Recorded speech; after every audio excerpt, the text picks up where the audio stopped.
So magandang araw kabola. Sa video nito pag-uusapan po natin kabola ang isa na naman pong trade rumor na nilabas itong si Snow Badwa kabola. At talaga naman sunod-sunod po ang mga malalaki po na trade rumor na nilalabas po nitong si Snow kabola.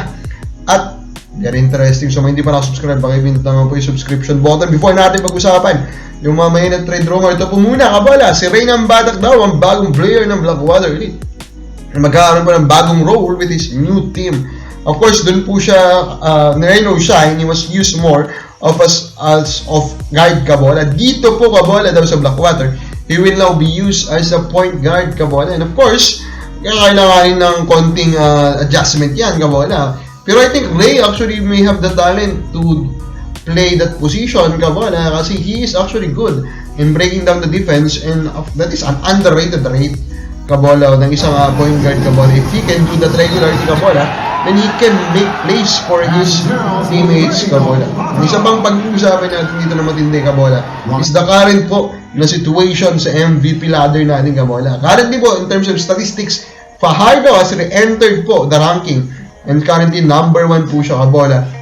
Kasi na-meet na po niya yung minimum games kabola, di ba? So he's now on track again to get his 8th MVP unless, di ba, magkaroon naman mga issue po sa injury.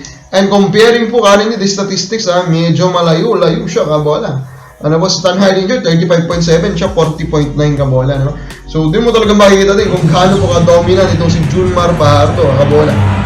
Commissioner's Cup, with import, he averaged 16.2 points, 58%, 12 rebounds, 2.5 assists, 2.3 blocks kabola.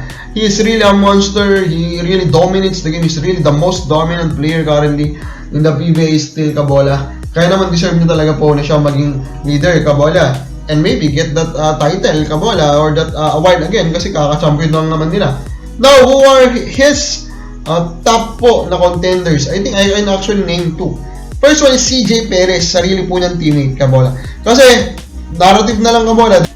They just gave him po kabola itong finals MVP kabola. Basically, they are telling us na sa mata nila in a way kabola is ito pong si CJ Perez has proven in this championship conquest mas maganda po or mas importante impact niya compared dito po kabola kay Junmar Fajardo. The other guy that is worth talking about is no other than Calvin Oftana of TNT.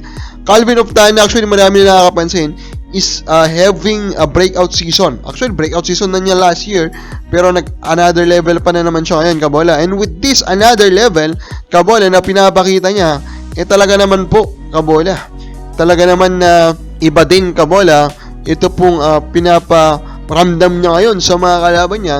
And if he can continue that, and TNT managed to reclaim the crown, kabola, and he is their obvious best player, kabola, then he will get that title. Ito nga po si Calvin Oftana. Now, ito na po yung matinding trade rumor ngayon na pinag-uusapan. Ito pong pinost na po picture po na ito. Dito pong si Snow Badwa. So, the two guys in the picture is Mr. Bean. Kabola, and the other guy is Mr. Beast. So, Beast is used, of course, for Calvin Abueva, and Bean can be used for Arvin Tolentino. So, is the trade Calvin Abueva for Arvin Tolentino, kabola, currently. Looking at it, kabola, I think it's an easy win for Northport. Kasi kung age pa lang, kabola, panalo na sila. Kasi may katandaan na po si Calvin Abueva, di ba? While ito pong si Arvin Tolentino is in prime pa rin. On the current level of impact, mas lamang na rin po in a way. Ito yung si Arvin Tolentino, di ba?